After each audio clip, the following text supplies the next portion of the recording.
Hello students. आज मैं आप लोगों के लिए यूजीसी नेट जेआरएफ की यूनिट 7 की कहानी कानों में कंगना का सेकंड पार्ट लेकर आई हूँ। फर्स्ट पार्ट मैंने पिछले वीडियो में दिया था और ये सेकंड पार्ट है। मैं रसाल की डोली थामकर पास ही खड़ा था।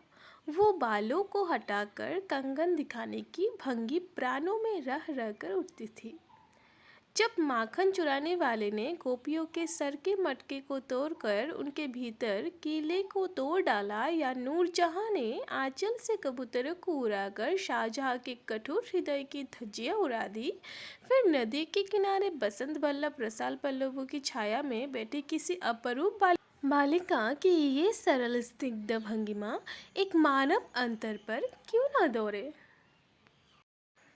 किरण इन आँखों के सामने प्रतिदिन आती ही जाती थी। कभी आम की टिकोड़े से आंचल भर लाती, कभी मौलसीरी के फूलों की माला बना लाती, लेकिन कभी भी ऐसी बाल सुलभ लीला आँखों से होकर हृदय तक नहीं उतरी। आज क्या था? कौन शुभ या अशुभ क्षण था कि अचानक वो बनेली लता मदारवाला से भी कहीं मनोरम दिख पड़ी। कौन जानता था कि चाल से कुचाल जाने में, हाथों से कंगन भूलकर कानों में पहनने में इतनी माधुरी है। 2 टके के कंगन में इतनी शक्ति है। गोपियों को कभी स्वप्न में भी नहीं झलका था कि बांस की बांसुरी में भी घूंघट खोलकर नचा देने वाली शक्ति भरी है। मैं चटपट उसके कानों से कंगन उतार लिया, फिर धीरे धीरे उसकी उंगलियों पर चराने लगा।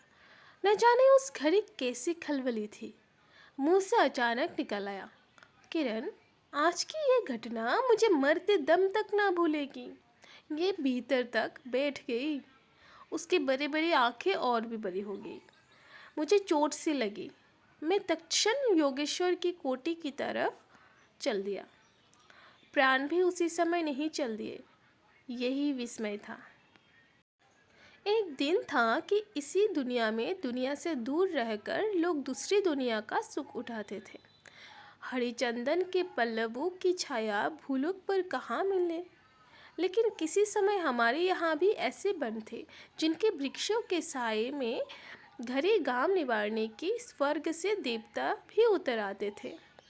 जिस पंचवटी का अनंत यौवन देखकर राम की आंखें भी खिल उठती थी, वहाँ के निवासियों ने भी कभी अमरतरू की फूलों की माला नहीं चाही, मंदाकिनी की छोटी सी शीतलता नहीं ढूंढी, नंद नौपवन का सानी नहीं बन भी था। कल्प वृक्ष की छाया में शांति अवश्य है, लेकिन कदम की चैया कहाँ मिल सकती। हमारी तुम्हारी आँखों ने कभी नंदनों की लीला नहीं देखी, लेकिन इसी भूलत पर एक दिन ऐसा उत्सव हो चुका है जिसको देख देख कर प्रकृति तथा रजनी 6 महीने तक ठही रही। रात रात देवताओं ने पारिजात के फूलों की वर्षा से नंदन कानन को उजाड़ डाला। समय ने सब कुछ पलट दिया। अब ऐसी वन नहीं जहाँ कृष्ण गोलोक से उतरकर 2 गरीब वंशी की ढेर दे। ऐसे कुटीर नहीं जिनके दर्शन से रामचंद्र का भी अंतर सब प्रसन्न हो, या ऐसे मुनीश नहीं जो धर्म धुरंधर धर्मराज को भी धर्म की शिक्षा दे। यदि 1-2 भूले भटके भी हो, तभी अभी तक उन पर दुनिया का पर्दा नहीं उठा, चरण माया की माया नहीं लगी, लेकिन वे कब तक बचे रहेंगे? लोग अपने यहाँ अलौकिक बातें कब तक होने देगा? भवसागर के जल तरंगों पर स्थिर होना कब संभव है? ऋषिकेश के पास एक सुंदर वन है। सुंदर नहीं, अपरूप सुंदर है।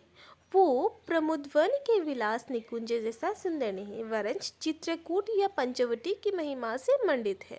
वहाँ चिकनी चांदनी में बैठकर कनक घुंघरू की इच्छा नहीं होती, वरन प्राणों में एक ऐसी आवेश धारा उठती है जो कभी अनंत साधना के कूल पर पहुँचती है, कभी जीव जगत की एक एक तत्व में से तौर मिलती है। गंगा की अनंत गरिमा, बन की निविड़ योग निद्रा वही देख पड़ती है। कौन कहे वहाँ जाकर ये चंचल चित्त क्या चाहता है? गंभीर अलौकिक आनंद या शांत सुंदर मौन? जाकर ये चंचल चित्त चाहता क्या है? गंभीर अलौकिक आनंद या शांत सुंदर मरण? इसी वन में एक कुटी बनाकर योगेश्वर रहते थे। योगेश्वर योगेश्वर ही थे। यद्यपि वो भूतल ही पर रहते थे, तथापि उन्हें इस लोक का जीव कहना यथार्थ नहीं था। उनकी चित्तवृत्ति सरस्वती के श्री चरणों में थी या ब्रह्मलोक की अनंत शांति में लिपटी थी। वो बालिका स्वर्ग से एक रश्मि उतरकर उस घने जंगल में उजेला करती फिरती थी। वो लौकिक मायाबद्ध जीवन नहीं था। इसे वंदन रहित बाधाहीन नाचती किरणों की लेखा कहिए।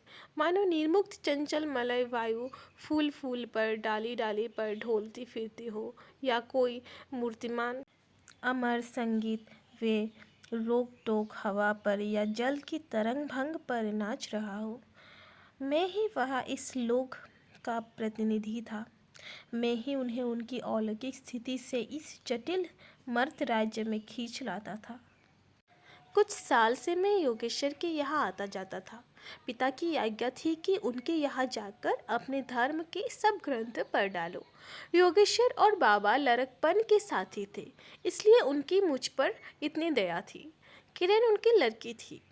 उस कुटीर में एक वही दीपक थी।